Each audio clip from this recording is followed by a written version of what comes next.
Muchas gracias. Muy buenas tardes a todas y a todos. Sean muy bienvenidos a una edición más de En el Palacio Minería. La Universidad de Anáhuac les da la bienvenida y muy alegremente hoy tenemos el gusto de presentar el libro Un mar de encuentros, El Caribe, arte, sociedad y cultura, siglos XV y siglo XVIII.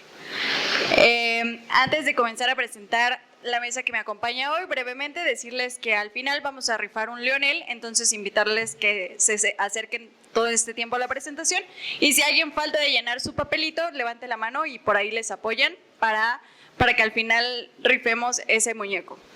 Bien, ahora sí, con mucho gusto presento a Sofía Redding Blaze. Ella es licenciada en Antropología Social por la Escuela Nacional de Antropología e Historia, INA, maestra en Estudios Latinoamericanos por la Facultad de Filosofía y Letras de la UNAM y doctora en Estudios Latinoamericanos por la misma institución.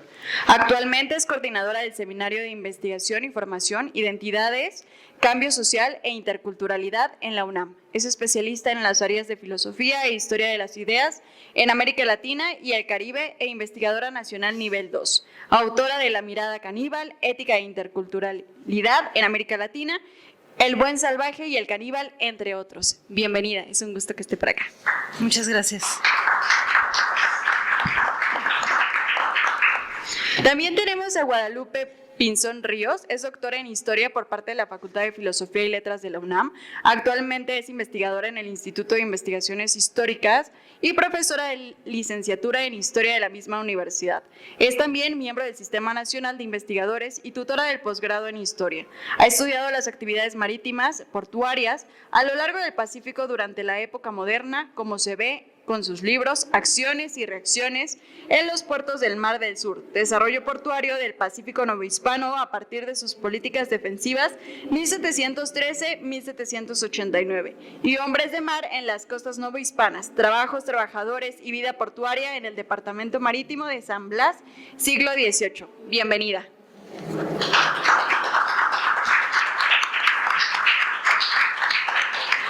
Y finalmente, con mucho gusto presento a Alfredo Bueno Jiménez. Es doctor en Historia por la Universidad de Granada, España, maestro en Historia y Museología y licenciado en Historia por la misma institución. Ha trabajado como investigador postdoctoral en el Centro de Investigaciones sobre América Latina y el Caribe de la UNAM. Ha dictado conferencias y leído ponencias en diversos foros nacionales e internacionales. Asimismo, ha publicado artículos en revistas especializadas. Es miembro del Grupo de Investigación Andalucía Oriental y su relación con América en la Edad Moderna de la Universidad de Granada, España.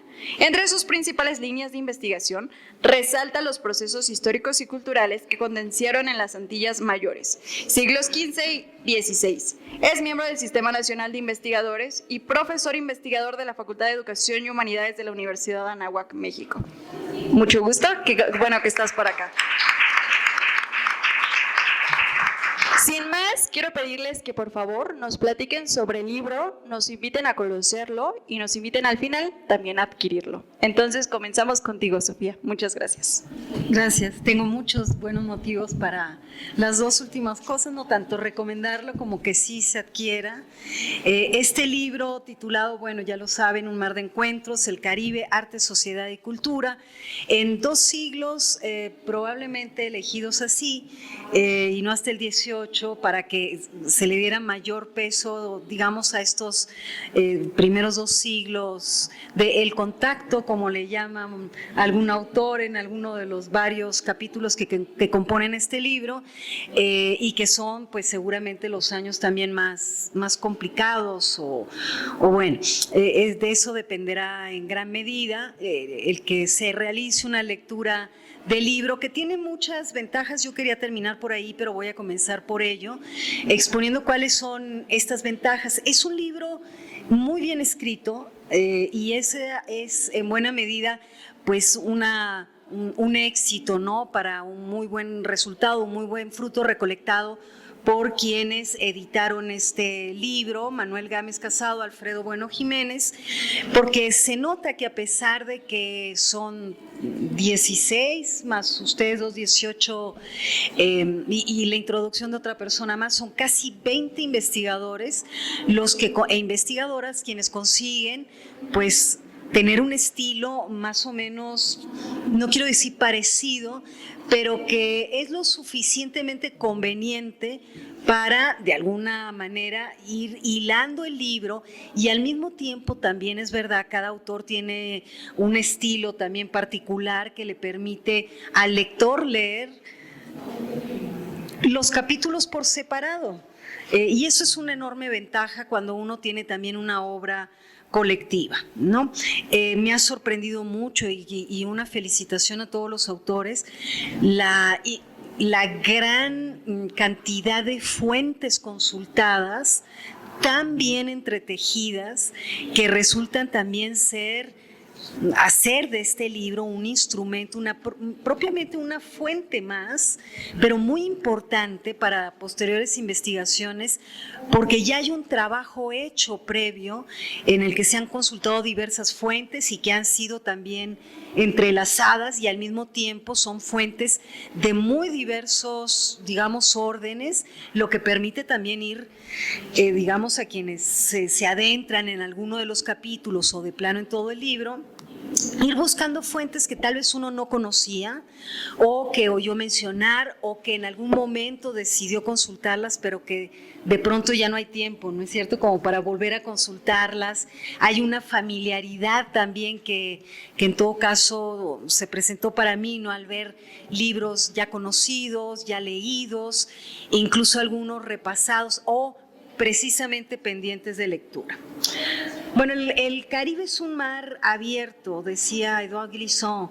Como abierto es el libro a diversas investigaciones, tanto de jóvenes, lo cual siempre es una enorme ventaja y da muchas esperanzas, como de especialistas que llevan años madurando sus pesquisas.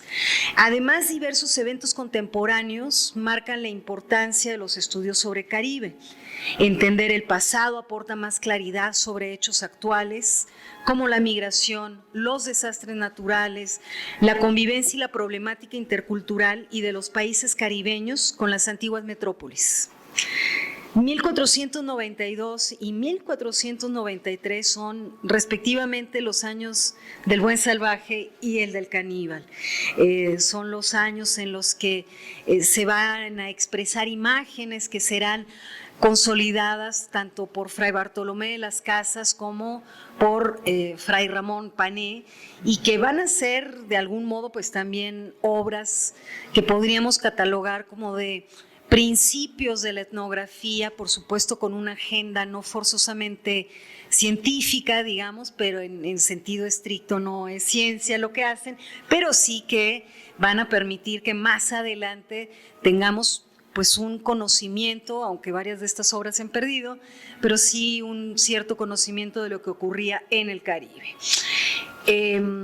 Se les dedica gran atención, ¿no?, a estos dos autores, a Las Casas y a Fray Ramón Pané, en torno, sobre todo, en orden a legitimar el imaginario colonizador y las bulas de donación. Pero además, y en ello radica la importancia de este libro, del interés por el Caribe salieron nuevos mapas y novísimas formas de relatar la vida de los otros, de tal manera que fuera más fácil, por no decir menos violento, el asentamiento europeo en los territorios hallados. Varias son las palabras taínas que seguimos usando, y tal vez ello nos lleve a pensar que el proceso de deculturación, como le llamó específicamente y solamente Darcy Ribeiro, se llevó a cabo de manera rápida y efectiva. Pero conviene recordar que incluso tratándose de vestimentas impuestas con criterios que resultaban copiar discriminaciones del viejo mundo, el cambio suponía una enorme agresión a aquellas pieles que solían solo llevar pigmentos y accesorios, hasta que el almirante señalara que, tras desembarcar, luego vinieron gente desnuda. Civilizar implicaba, además de evangelizar, oír una buena nueva comunicada en la lengua impuesta. También implicaba evangelizar el disciplinar, ¿no? Ropa y alimentación, trabajo y ocio o descanso nocturno tuvieron que ajustarse a las nuevas normas, a los nuevos hábitos, de tal suerte que podemos decir los cuerpos fueron por completo colonizados. Y la disciplina alcanzó incluso la arquitectura. Desde luego, también hubo resistencia ante la imposición y la dominación. 1495 es el año, según se afirma en el libro, de la primera batalla campal en la Española, hoy Haití, República Dominicana. Bartolomé de las Casas, junto con Hernando Colón, afirmaba que la resistencia, como le llamaríamos hoy, fue de 100,000 efectivos. Nada como agigantar las cifras para magnificar el heroísmo de las fuerzas de ocupación. Esas exageraciones iban a robustecer la narrativa de acciones militares llevadas a cabo para alcanzar nobles fines. Además del talento para aprovecharse de la discordia, que más tarde en la etapa de la conquista continental serviría para tachar de traidores a intérpretes, traductores y combatientes, la Malinche, los tlaxcaltecas. La guerra de conquista fue incluyendo caballos, perros y después fortificaciones. Una arquitectura que recuerda que a la par de la destrucción de sitios sagrados, hubo que construir para defender tanto lo sagrado como aquello que proyectaba España en términos de la expansión de sus dominios, en lo que consideraba una guerra justa, hasta que no quedó prácticamente ningún enemigo por neutralizar o matar. De lo anterior también se rinde informe en el libro que presentamos, así como de la encomienda, institución que junto con el repartimiento permitió la explotación de la fuerza de trabajo en la América colonial como también en las Filipinas. Al igual que se trajo el repartimiento desde España, pues habría servido para repoblar con cristianos y de cristianos las tierras ganadas, reconquistadas, ¿no? Durante la Reconquista. También llegaron otros elementos culturales al Caribe primero y a tierra firme después. Por ello aparece en el prólogo, escrito por otro colega, una pregunta harto interesante. ¿Es el Caribe un simple espacio de aclimatación?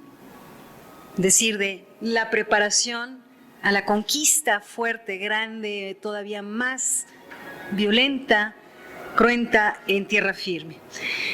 Pregunta que presenta o apunta a una respuesta que resume prácticamente el conjunto de los 16 capítulos que componen el libro. El Caribe fue una de las articulaciones de la primera globalización. Se añade duradera.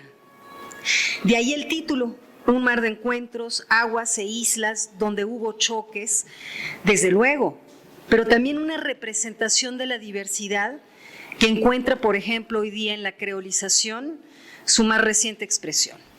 Ha sido un gusto leer este libro, ha sido, diría, no solamente interesante, sino también entretenido. Vuelvo a insistir en la pertinencia no solamente de consultarlo a quienes son especialistas en historia del Caribe, historia colonial, sino yo diría, me atrevería, y no siempre eso ocurre, a recomendarlo al público en general, a jóvenes, estudiantes también, porque de verdad es posible ir leyendo por capítulos, es posible ver también que hay una línea que se continúa, un hilo que se le da continuidad y que siempre es bueno que conozcamos de una historia que además se refiere a una zona que hoy en día pues nos tiene también, digamos, ocupados e interesados por los más recientes eventos, ¿no?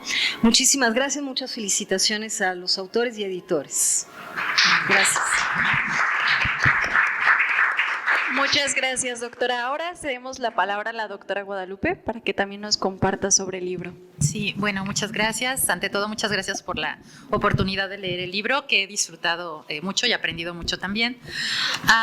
Para no colgarme, voy a leer por lo menos la primera parte de mi presentación. A recientes fechas se ha dado una renovación sobre los estudios marítimos. En especial, se ha intentado destacar el papel central, histórico y social de los espacios acuáticos para verlos como escenarios de procesos humanos y no como meras zonas de tránsito entre territorios o bien áreas ajenas a los procesos de tierra adentro.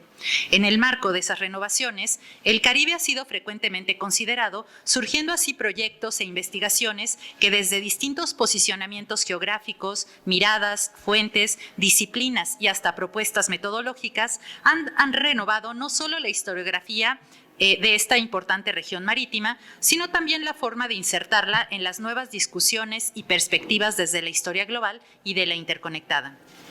El libro, coordinado por Manuel Gámez y Alfredo Bueno, Un mar de encuentros, el Caribe, arte, sociedad y cultura, siglos XVI-XVII, abona a este proceso de renovador, pues es un ejemplo de estas nuevas miradas y discusiones en torno a este mar americano central, cerrado, bueno, no sé, cerrado, abierto, depende de dónde se mire, aunque internacional, que nos reitera la relevancia del Caribe como escenario histórico y articulador.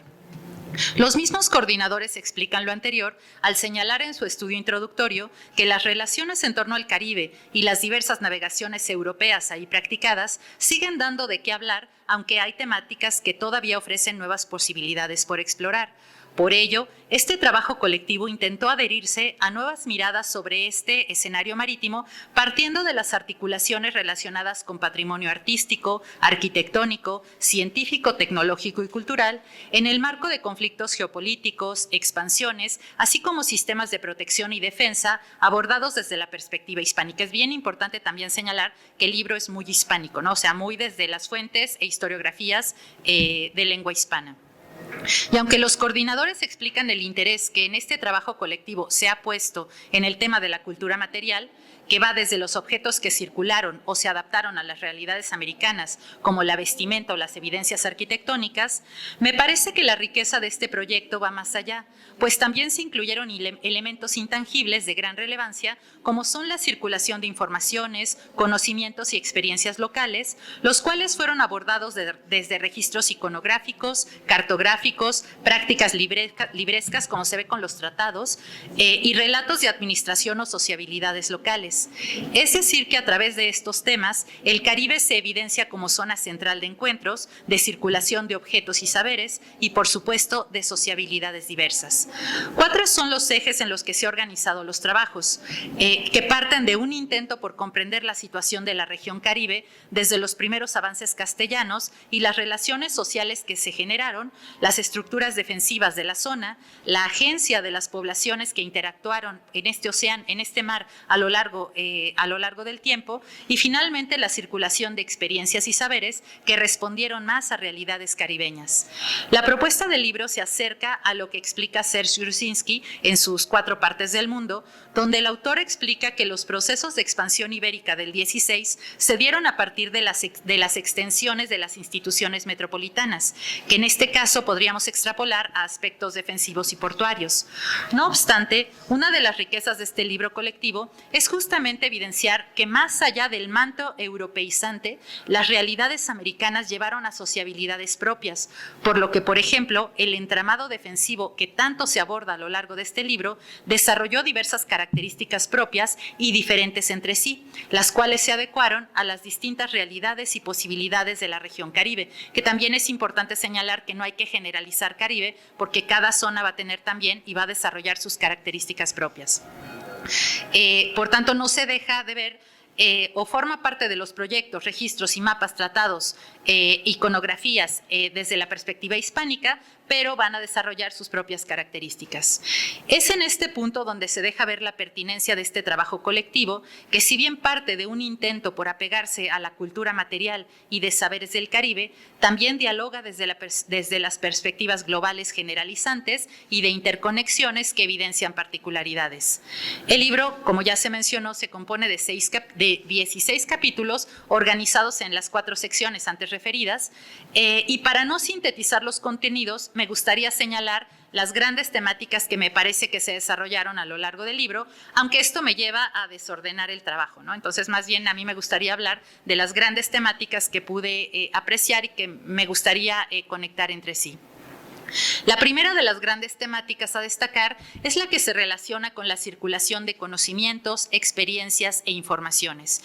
Esto se analizó a partir de mapas, tratados, relaciones y otras fuentes que dejan ver sociabilidades que se establecieron a lo largo, desde el siglo XVI, tras adecuarse a las realidades caribeñas. Y aquí no voy a resumir los textos, pero sí me gustaría mencionar que, por ejemplo, hay un trabajo de José María García Redondo que habla de un mapa de 1500 1560 que se usó en el siglo XIX en un pleito de fronteras entre Guyana Británica y Venezuela, pero que al final los españoles reutilizaron, bueno, en este caso más bien Venezuela, retomó para pelear por unas tierras que los castellanos ya habían utilizado desde el siglo XVI.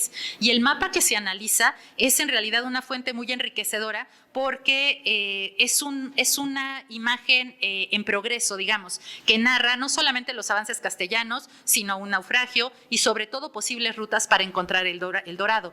Esta fuente tan dinámica, a final de cuentas, lo que nos deja ver es la circulación de saberes, de informaciones que al final se condensan en esta fuente, como puede ser el mapa, ¿no?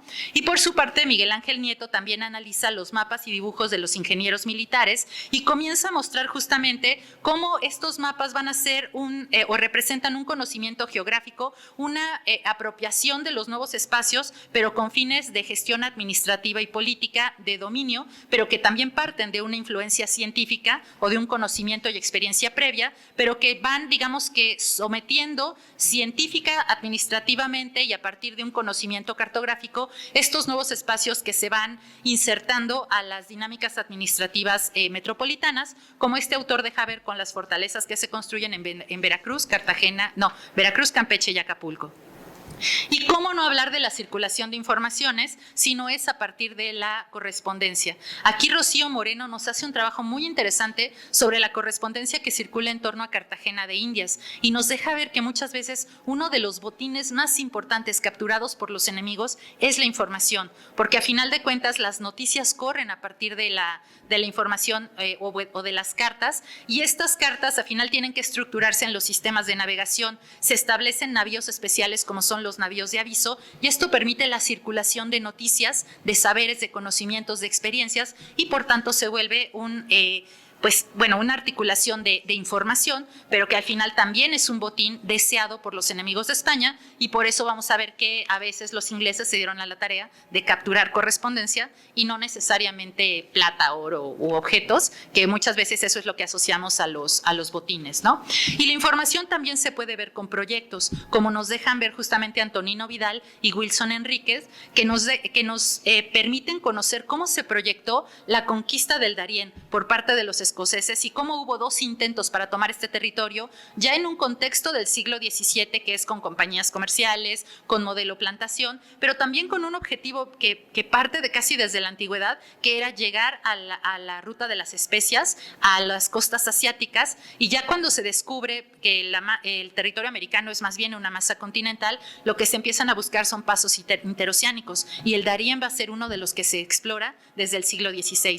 Por tanto, aquí lo que nos dejan ver estos autores es un imaginario que se construyó desde el XVI, pero que va cambiando a lo largo del tiempo ya con fines mercantilistas, y por tanto ya aquí se hace un proyecto para conquistar y conectar el Océano Atlántico y el Pacífico a través de la región del Darién, y esto en realidad nos deja ver circulación de informaciones, ¿no? Y adaptación, digamos, de estas informaciones a nuevas realidades que se van presentando.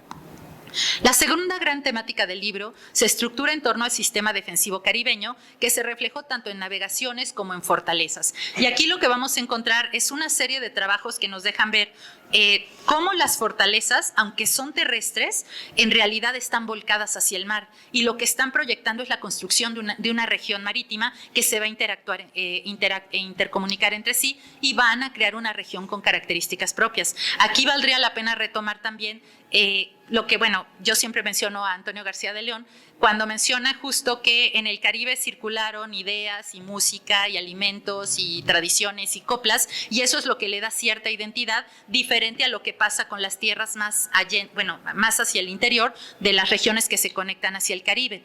Esteban Mira nos habla justamente de cómo se fueron construyendo armadillas que al final derivan en la Armada de Barlovento, pero que al final la construcción de esta relación y conexiones defensivas se construyen a partir de la exposición de ideas y proyectos defensivos que van o que se plantean desde tierra firme, Cuba, Puerto Rico y Santo Domingo, y al final se condensan en la construcción de una armadilla que trataba de proteger justamente una región marítima, o sea, no tierras, sino una región que se interconecta y que al final entonces crea un espacio marítimo con características propias, ¿no? Y por su parte, Pedro Luengo nos habla también del sistema de fortalezas de los Antonelli, una familia muy importante en la construcción de las fortalezas, y nos va diciendo cómo también también aquí hay un tránsito, ¿no?, entre lo medieval, la modernidad y las realidades americanas, porque a veces vienen las ideas de edificación medieval, pero con nuevas tecnologías o técnicas más bien de construcción que se apegan a la modernidad o al siglo XVI, y luego al final no se pueden aplicar de esta manera porque ni se cuentan con los materiales, ni el espacio da para que se construyan esas edificaciones que se pueden hacer en todo caso en Europa, y por tanto van surgiendo distintas fortificaciones. A veces las generalizamos, ¿no? Las fortalezas del Caribe, Antonelli, todas son iguales, pero no, o sea, no todas son iguales, porque todas van a depender de las condiciones del lugar, de su uso en las comunicaciones marítimas, por supuesto de los materiales, de la población, de los financiamientos, etcétera. Y hay otros autores aquí que nos van hablando, bueno, como José Galindo, que nos habla de esa dicotomía, ¿no?, teoría y práctica. Manuel Gámez, que nos habla también de algunos elementos de construcción que no se pueden aplicar del todo en el espacio americano y que van a dar condiciones diferentes a cada uno de los espacios donde hay estas fortalezas. Y, por ejemplo, vamos a encontrar también en el trabajo de Ignacio López un trabajo muy interesante sobre una comparación entre Cuba y Santo Domingo, ya francés, que nos deja ver cómo Cuba sí tiene una estructura más bien de fortificación, mientras que Saint-Domingue francés, cuando ya pasa al dominio galo, la medida defensiva ya del siglo XVII está mudando, y en lugar de despoblar costas o concentrar la defensa en puertos y fortalezas, lo que vamos a encontrar es que es mejor poblar las costas, crear plantaciones e integrarlas a redes marítimas, que eso es lo que va a hacer Francia, y las va a conectar con sus otras islas de plantaciones azucareras. Por tanto, el modelo de fortaleza y de defensa está mudando constantemente conforme los contextos, las realidades, las internacionalizaciones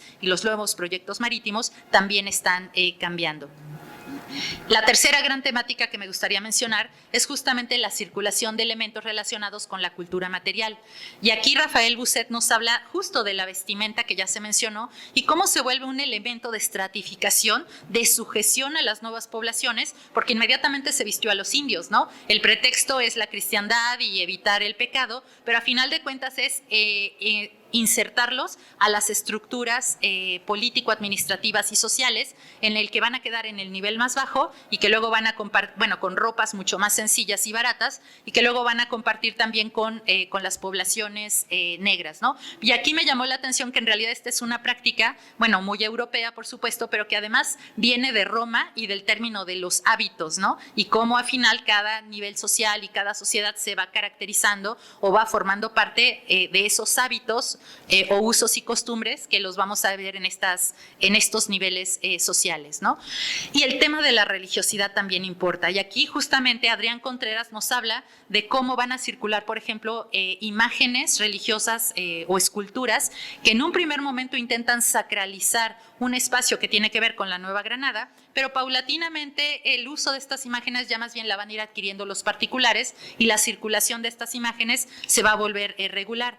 Y algunas se van a volver, o van a generar identidades propias, como nos dejó ver Magdalena Vences, en este caso con las imágenes marianas. Y sabemos que en el mundo americano las imágenes marianas arraigaron también, que luego van a ir adquiriendo características propias en cada zona, generando identidades e incluso cohesión en algunas poblaciones, u oficios, como se deja ver con la Virgen del Rosario, que es la patrona de los marineros en el mundo americano, no así en el mundo europeo.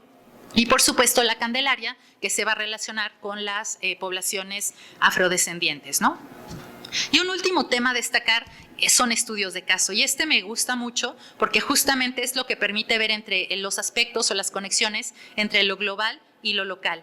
En el caso de las particularidades, lo que vamos a ver es que se van representando realidades locales para luego insertarlas a contextos mayores, lo que nos permite hacer replanteamientos de esas ideas generales que usualmente manejamos, pero que requieren algunas revisiones, ¿no? Así, por ejemplo, el trabajo de Alfredo Bueno estudia las rebeliones de los indígenas de la Española. Pero, oh, sorpresa, muchas veces cuando hablamos de las expansiones marítimas, hablamos de cómo llegaron los españoles, la conquista, la encomienda, el requerimiento, y todos son taínos, ¿no? Y a final de cuentas, no todos eran taínos, no todos hablaban igual, no todos se llevaban bien. Primero como pasó, como se decía también, ¿no? Que dijo Tomás Calvo, si es una zona de experimentación, pues aquí importan las alianzas, que luego va a ser un modelo que se puede retomar para territorio continental, pero entonces vemos que las poblaciones locales tenían conflictos entre sí, algunas se aliaron con los españoles, luego se empiezan a aliar entre ellos para hacer frente a los españoles, pero en el contexto ya de la conquista, de las epidemias, de varios elementos, pues al final van a decaer, pero también es importante entender la agencia indígena, que no fueron entes pasivos de ya llegar los españoles y quedamos sometidos, sino ni la conquista fue inmediata, sino que va a ser un proceso constante, de constante avance y de reconstrucción, ¿no?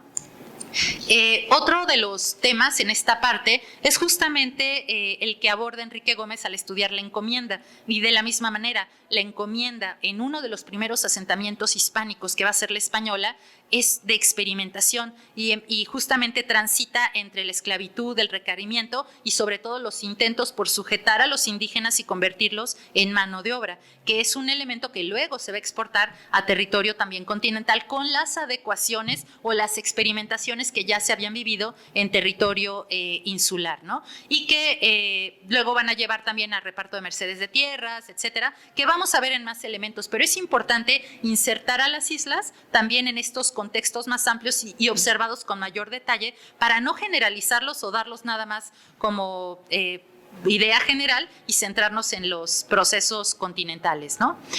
Y respecto ya a las cuestiones defensivas, vamos a encontrar dos trabajos que nos hablan de particularidades defensivas, como va a ser justamente el de Nuria Hinajeros y el de Lilian Padrón, una que nos habla de Puerto Rico y la otra que nos habla de Santiago de Cuba, y nos hablan de cuál era la situación de estos lugares en el marco de las redes marítimas, cómo no fueron nodos articuladores de los sistemas de flota principal, y eso los hizo oficialmente estar sujetos a esa política de despoblamiento, pero en realidad no se despoblaron, y al contrario van a tener sus propias articulaciones muy locales, muy de cabotaje, muy de contrabando, y obviamente van a ser presas de ataques enemigos constantemente, lo cual los lleva a estar solicitando que se les sujete o que se les implante también sistemas de fortalezas que eventualmente van a tener, pero nos están marcando entonces realidades distintas a esas ideas de sistema de flota y fortaleza y carrera de indias a la que usualmente estamos acostumbrados a revisar o a conocer o a escuchar, cuando en realidad estas realidades particulares nos fuerzan a repensar estas hipótesis mayores que siempre estamos escuchando, ¿no?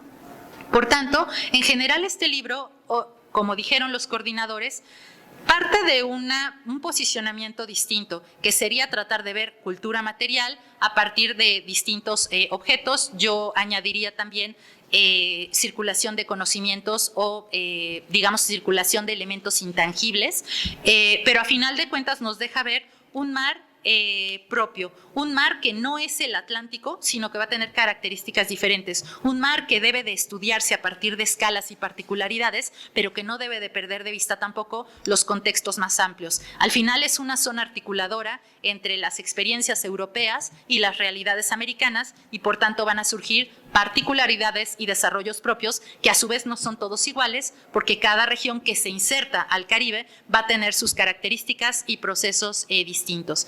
Así que no me queda más que, como se dijo al principio, invitarlos a leer este libro. Van a encontrar muchos elementos como innovadores y sobre todo que pueden parecer como muy generales, tipo la circulación de imágenes, ¿no? Pero la manera en que se explican nos van a dar pauta a repensar un tema hartamente conocido y sin embargo que siempre puede ofrecer elementos innovadores y generar nuevas discusiones, y en este caso centrado desde una perspectiva marítima, que es uno de los aspectos más innovadores de este libro, ¿no? Así que esperamos que los coordinadores nos ofrezcan más adelante nuevas aventuras por descubrir y esperamos que nos vuelvan a embarcar en ellas, ¿no? Muchas gracias y felicidades.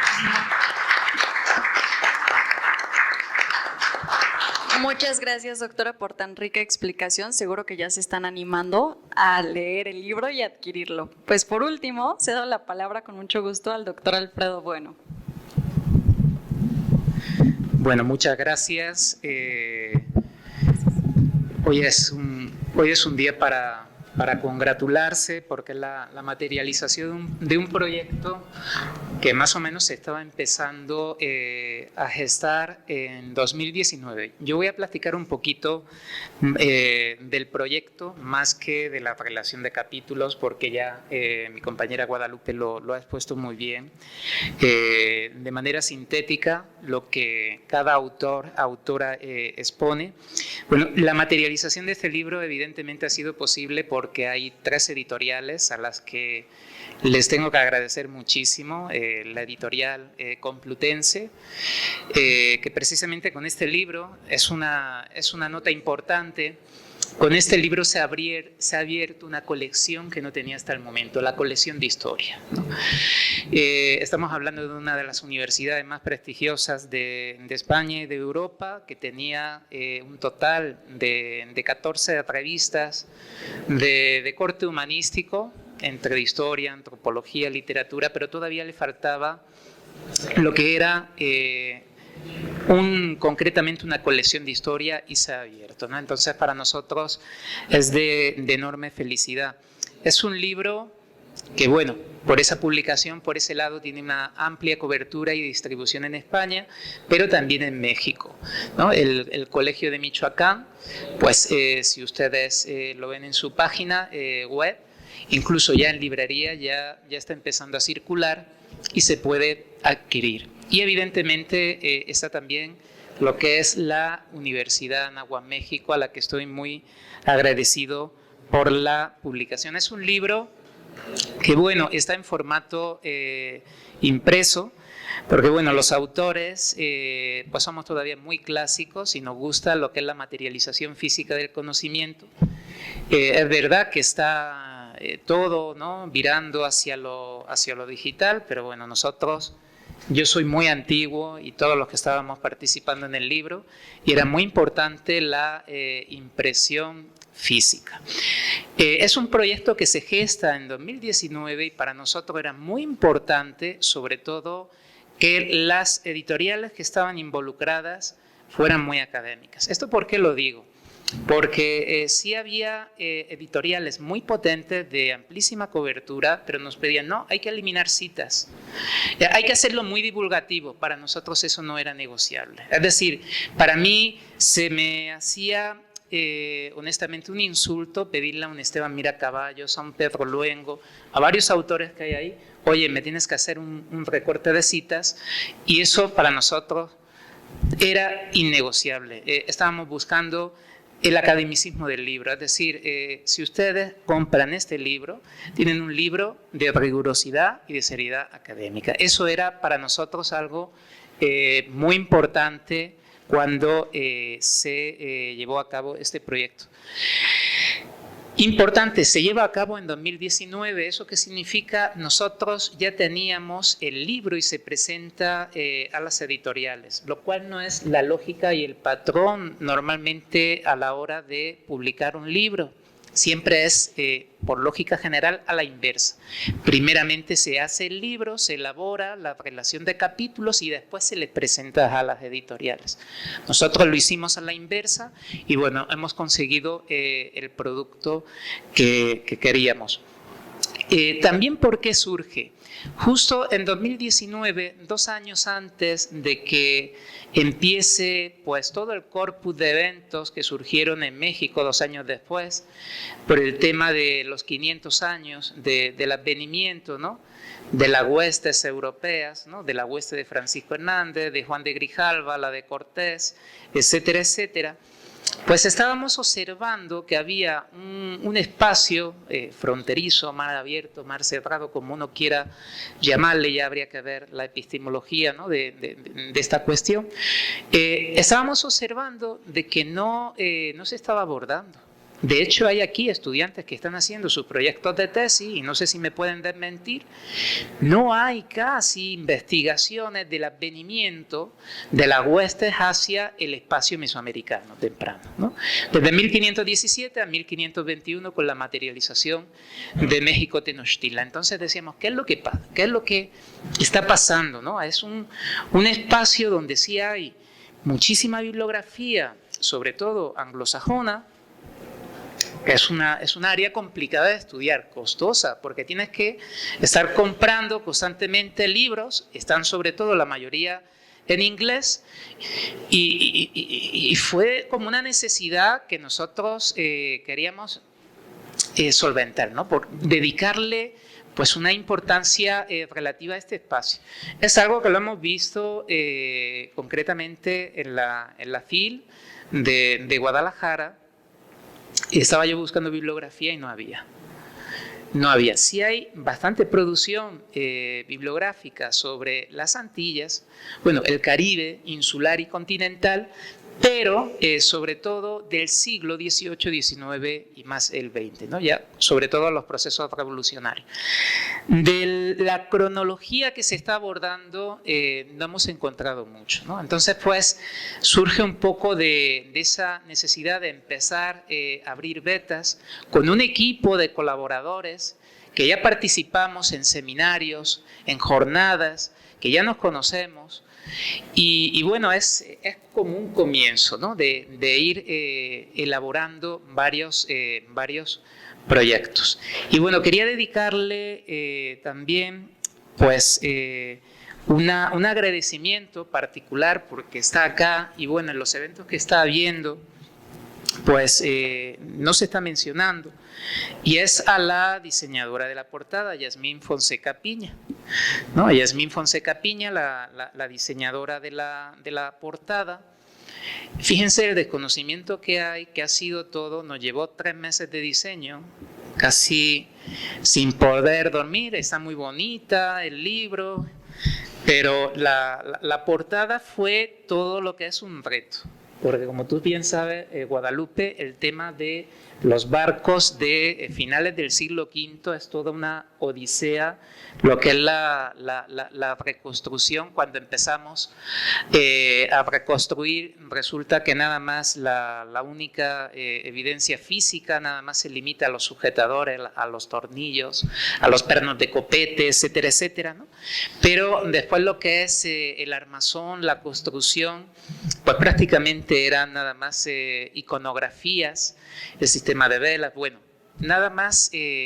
Para ese mínimo detalle, nada más de la portada del libro, comento este caso particular porque se ha hecho lo que es una panorámica, ¿no? de todos los capítulos. Faltaba la portada, ¿no? Nada más la portada es concretamente del momento del contacto, ¿no? De cuando encalla, ¿no? La Santa María cerca de las costas del cabo de Cap Haitien, al norte de Haití, y queda ahí pues encallada, ¿no? Y justo acuden, ¿no?